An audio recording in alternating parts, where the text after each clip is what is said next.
Assalamualaikum warahmatullahi wabarakatuh.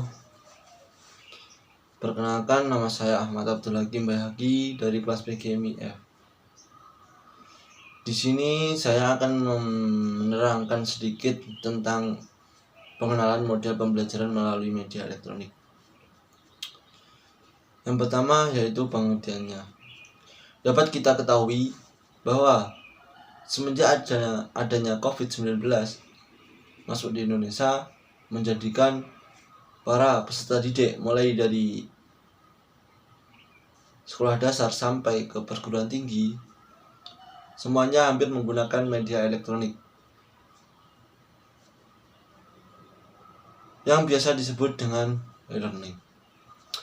E-learning sendiri itu apa? Jadi e-learning itu adalah pembelajaran yang berbasiskan media elektronik, di mana tetap menggunakan internet sebagai instrumen untuk mengaksesnya. E-learning juga bisa diartikan sebagai pembelajaran, di mana materi pembelajaran disampaikan atau diberikan melalui media elektronik. Contohnya seperti CD-ROM, internet, maupun satelit. Materi pembelajaran yang diberikan melalui media ini yaitu biasa berupa teks, berupa grafik, animasi, simulasi, audio, dan juga video. Selanjutnya yaitu yang kedua. Yang kedua yaitu tentang tujuan. Apa sih tujuannya diadakannya media elektronik itu? Yaitu yang pertama itu untuk meningkatkan kualitas pembelajaran.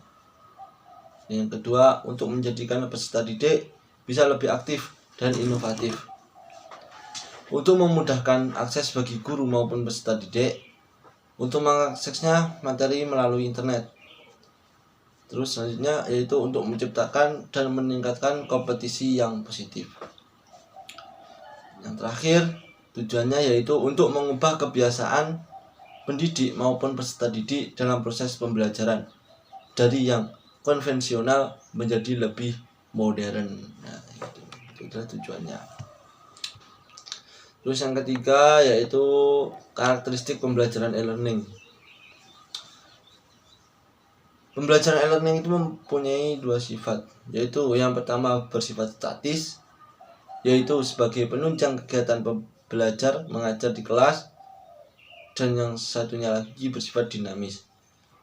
Artinya fasilitas yang digunakan lebih bervariasi dan menarik, misalnya seperti chat dan lewat email. Yang selanjutnya yaitu kelebihan pembelajaran e-learning. Kelebihannya yaitu yang pertama, guru dan murid dapat berkomunikasi dengan mudah melalui internet, karena bisa kita pakai di mana saja kita berada. Yang penting ada sinyal. Yang kedua yaitu guru dan murid melakukan diskusi melalui e-learning. Yang ketiga yaitu siswa dapat belajar bahan ajar di mana saja, sebab bahan ajar sudah tersimpan di dalam komputer.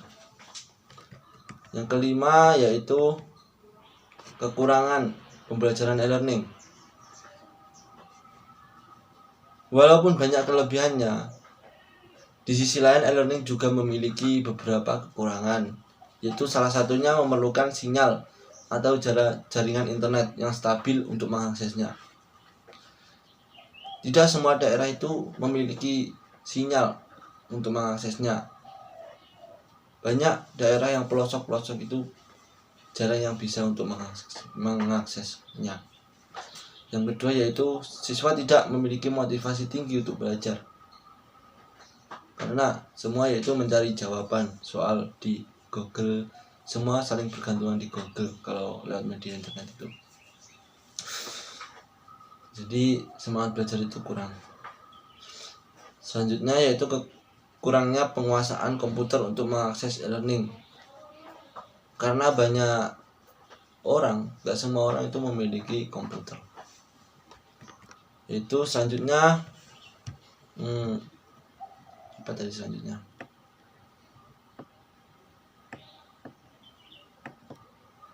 Tipe e-learning. Tipe e-learning sendiri itu ada dua. Yang pertama yaitu electronic based e-learning. Apa itu electronic based e-learning?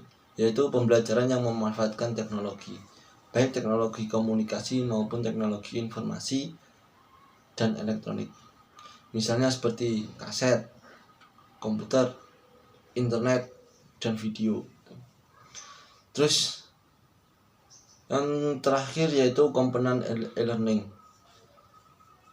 E-learning memiliki beberapa komponen, yaitu yang pertama, teknologi. Apa itu teknologi?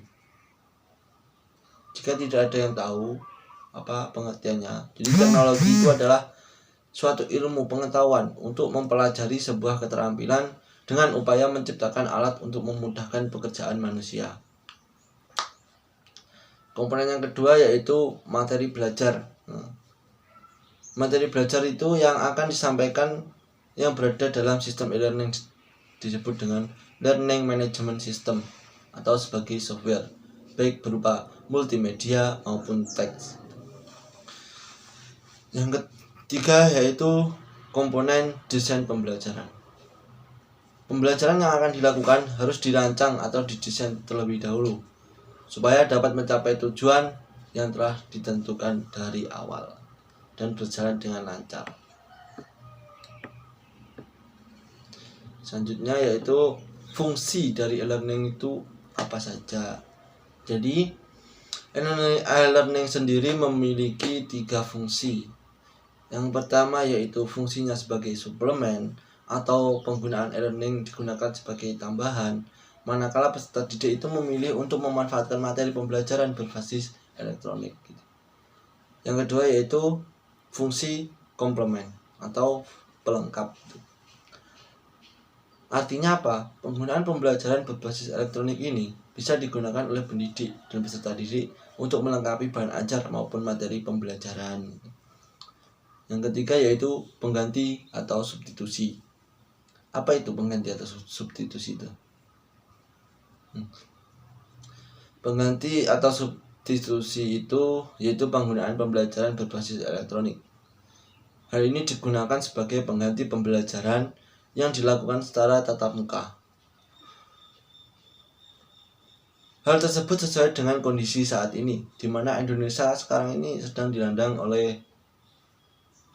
oleh pandemi COVID-19 yang mengharuskan kegiatan pembelajaran kita selama ini dilakukan secara tatap muka harus diganti dengan kegiatan pembelajaran yang berbasis elektronik.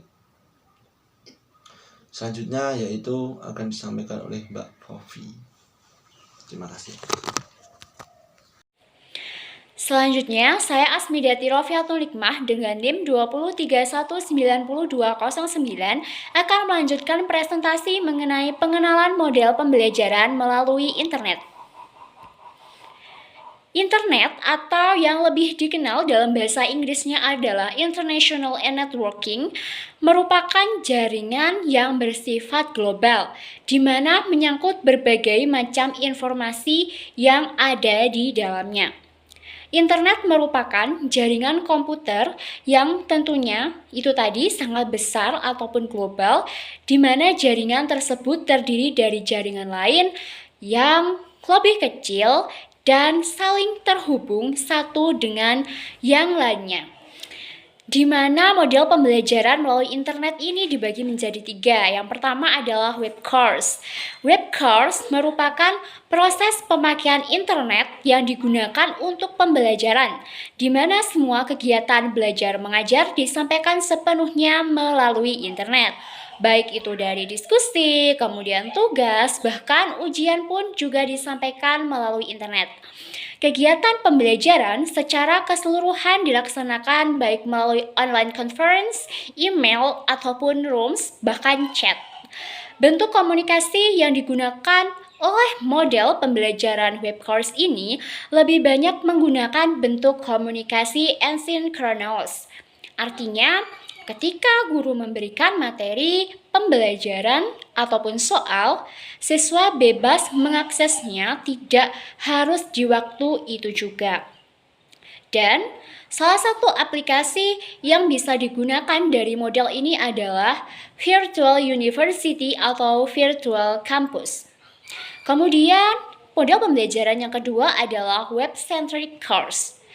Artinya adanya pembelajaran jarak jauh secara konvensional. Berbeda dengan web course tadi, model pembelajaran web-centric course ini, sebagian aktivitas pembelajaran disampaikan melalui tatap muka. Tetapi untuk sebagian lagi seperti diskusi, kemudian konsultasi, hingga latihan bahkan ujian itu dilaksanakan melalui internet. Meskipun demikian, presentase kegiatan belajar tatap muka itu lebih sedikit daripada kegiatan pembelajaran melalui internet. Kemudian yang ketiga itu adalah Web Enhanced Course atau Web Light Course, di mana Web Enhanced Course ini dijadikan sebagai penunjang peningkatan kualitas pembelajaran di kelas. Model Web Enhanced Course ini adalah penggunaan internet untuk menunjang proses pembelajaran di kelas atau secara tatap muka supaya kualitasnya bisa lebih ditingkatkan. Sebab model ini mengutamakan kegiatan pembelajaran secara tatap muka sehingga presentase kegiatan belajar melalui internet atau tatap maya menjadi lebih sedikit. Adapun manfaat yang akan diperoleh ketika melaksanakan pembelajaran melalui internet, yang pertama adalah sebagai alat untuk melaksanakan kegiatan pembelajaran yang lebih efisien dan juga efektif. Kemudian sebagai alat untuk penyampaian materi pembelajaran yang lebih menarik karena dilengkapi berbagai fitur dan animasi di dalamnya.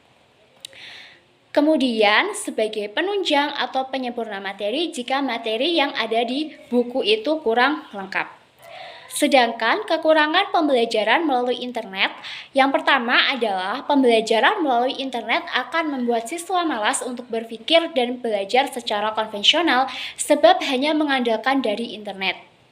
Karena tingkat intelijensi siswa berbeda, maka sebagian siswa akan merasa kesulitan jika pembelajaran itu dilakukan melalui internet tanpa adanya pendampingan langsung dari guru. Kemudian ada sebagian siswa yang terkadang menyalahgunakan penggunaan internet yang seharusnya untuk belajar tetapi malah digunakan untuk hal yang lainnya seperti bermain game. Sekian presentasi dari kelompok kami, kurang lebihnya mohon maaf. Wassalamualaikum warahmatullahi wabarakatuh.